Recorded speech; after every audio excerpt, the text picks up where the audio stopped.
Após a aprovação do texto base da mini-reforma eleitoral, o texto segue para avaliação no Senado. A proposta flexibiliza regras e punições para políticos e partidos. As mudanças precisam ser promulgadas e sancionadas até o início de outubro, para que passem a valer nas eleições municipais de 2024. Sobre este assunto, eu conversei mais cedo com a cientista política e professora da UFRJ, Maíra Goulart.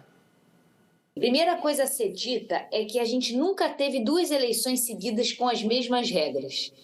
Então, é comum que sejam aprovadas transformações na regra eleitoral antes das eleições. Para que isso aconteça, essa reforma precisa ser aprovada até o dia 6 de outubro no Senado.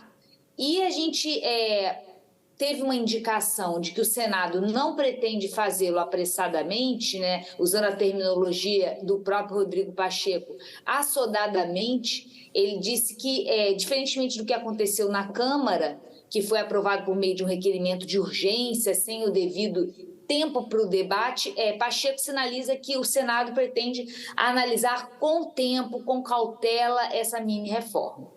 E essa tem sido uma reclamação com certa frequência, não, do presidente Pacheco em relação ao limite, desses prazos quando chegam para análise no Senado. A gente observa, que nos últimos anos, principalmente com a presidência de Arthur Lira, a dinâmica regimental da Câmara dos Deputados tem sido, de alguma forma, esgarçada, de modo a acelerar demasiadamente o processo legislativo. É claro que a gente não defende um processo legislativo moroso, mas é preciso que os deputados tenham tempo de analisar, de agregar informação, de consultar suas bases, para que essa deliberação seja qualificada e não feita na calada da noite, na gritaria. Dos pontos aprovados até agora pela Câmara, quais chamam mais atenção, na sua opinião? Bem, me chama a atenção, porque é um tema que eu acredito que toda a sociedade está muito preocupada, as regras para proteger a representatividade de minorias demográficas e não demográficas, particularmente as regras que protegem as pré-candidatas de violência política de gênero, que, na verdade, ela é, em grande parte, uma violência de gênero e raça. A gente já tem feito pesquisas nesse sentido, Mulheres negras sofrem muito mais violência no período pré-eleitoral. Então, é muito importante essa proteção ser expandida, como foi aprovado pela mini-reforma na Câmara, também para as pré-candidatas. Acho que esse é um ponto forte da mini-reforma, assim como a punição para aqueles partidos e federações que tiverem candidaturas laranja, que são aquelas que são usadas para preencher a regra mínima da nominata, que é 30% da nominata, ou seja, da lista de candidatos de um partido ou federação, para uma eleição proporcional, no caso, que seja 30%, e muitas vezes eles inflam essa lista, essa nominata, com candidaturas que não recebem recursos devidamente, que não têm o devido esforço dos seus partidos e federações para que elas sejam, de fato, eleitas. Essa questão da doação de campanha, do reunir recursos para a campanha também é um ponto importante, não, no projeto.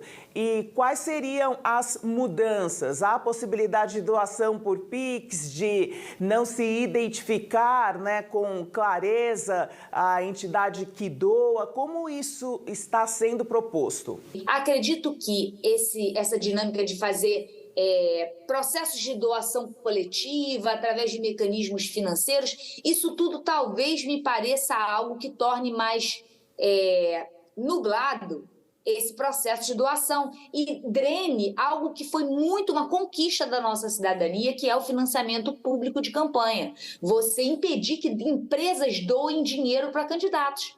Por que isso é tão importante? Porque você reduz as assimetrias entre candidatos que contam com o beneplácito de grandes empresas e outros candidatos que não contam, Então, você reduz a pressão do sistema econômico sobre o sistema político. Eu acho que isso é uma conquista da cidadania e me preocupa a mini-reforma alterar esse tipo de coisa. E em relação ao olhar do cidadão, o que ele deve buscar para entender essas mudanças que são tão frequentes de uma eleição para outra? As pessoas demandam uma solução institucional para o problema da representatividade. A gente escuta muito falar, não tem que ter reforma política, as regras são muito ruins. O nosso sistema, as nossas regras não são ruins e elas, sobretudo, não são culpadas pelos problemas que a gente tem com os nossos representantes, porque eles foram, de fato, escolhidos pelas pessoas. O eleitor tem que assumir a sua parcela de responsabilidade nas suas escolhas e na falta de pressão que ele exerce sobre os deputados eleitos, sobre os congressistas eleitos e também os membros do Executivo. Parar de acreditar que vão ser soluções institucionais que vão resolver os problemas, ou seja, reformas políticas que vão resolver os problemas na representação.